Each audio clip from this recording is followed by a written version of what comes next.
It unfolded quickly, sometime around 5 on Saturday evening on the Philip Golson Highway, where the driver of this red Honda Fusion tried to maneuver his way through heavy traffic while fleeing a gun-wielding attacker.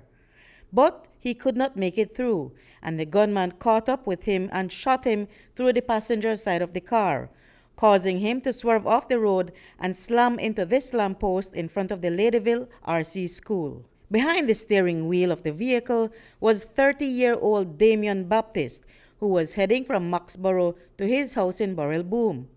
But when he came under attack, he decided to drive past the Burrell Boom cutoff and attempted to make a dash for the Ladyville police station a few miles away.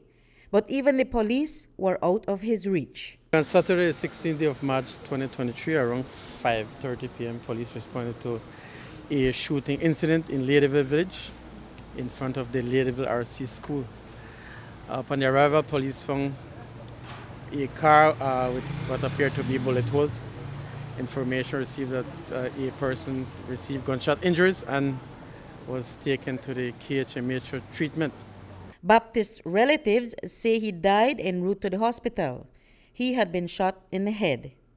Amber Dawson, who saw everything unfold from the passenger seat, told reporters that Baptist spent the day in Gracebank Village where she lives, and that it was her ex-boyfriend who killed him. We spent the day here. It was my nephew's birthday. Everything was going well. We left. We passed Mr. Young's house. We stopped at my grandmother.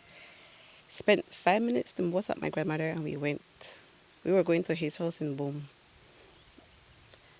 And after we passed Maxborough Junction, on that long stretch, it all became so crazy, hectic. Mr. Young was driving in opposite direction towards us. He was at his home when we passed him, so he had to leave when I stopped at my grandmother's house. Run off across the road, crank his gun at us, push his hand, gun through the window, crank it at us. Mr. Baptist speed up. He was like, we need to reach the police station. Dawson said that on 3 occasions that evening, Young tried to harm them on the highway. When we passed the curve after Maxborough, he was coming in the opposite direction. He literally driving into us. So Mr. Baptist he was driving, so he pulled on the side of the road, and that's when he cranked his gun at us, and Mr. Baptist sped off. After that, it was around my Tobago. Traffic was there, so we pulled on the side again, and that's when the first gunshot rang off. Everything happened on the passenger side. So when we pulled on the side, the first shot went off. It went at the bottom of the car window. That's when Mr. Baptist told me to drop my seat and stay low. And then he keep on driving on the side of the road because traffic was hectic in Ladyville that day. Yes. And when we reached again by the RC school, the next bullet went off, and I know we were driving into the lamppost. That's when I looked over and I saw Mr. Baptist's head down. Amber Dawson says that she had dated Jamie Young for 13 years, but broke up with him late last year. It was around the same time that she and Baptist became friends, she said, but they did not start to date until last month. And that was when they came under sustained attacks to the point that she had to take out a restraining order against Young. Everywhere I go, that young man follows. Everywhere I go, he follows. So every time I pass his house, I bet I look in my mirror, he will be behind good 5-10 minutes afterward. We broke up, we were in a relationship, we broke up, and he couldn't take it, I guess, believe. He keeps coming around, following me. Mr. Baptist was just with me that day. Our court day would have been on Wednesday of this week. Baptist left the BDF and was planning to buy a bus and apply for a route later this year.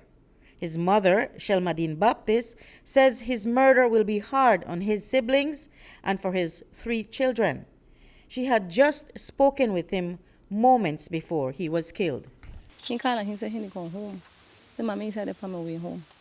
And I tell her, boy, how far are they? He said, they're right by Maxborough, mommy. He said, I reached directly. I said, okay. I hang up the phone, and then he never called, never come. So I never did call back. I guess I right that the incident happened because he tell me he was by Maxborough. And then the young lady where he met there with, she tell me that that the young man started attacking from Maxborough. ACP Gilberto Romero, who briefed the media on this matter, said that the police are now looking for Jamie Young for questioning in connection with this murder. Reporting for News 5, I'm Marion Ali.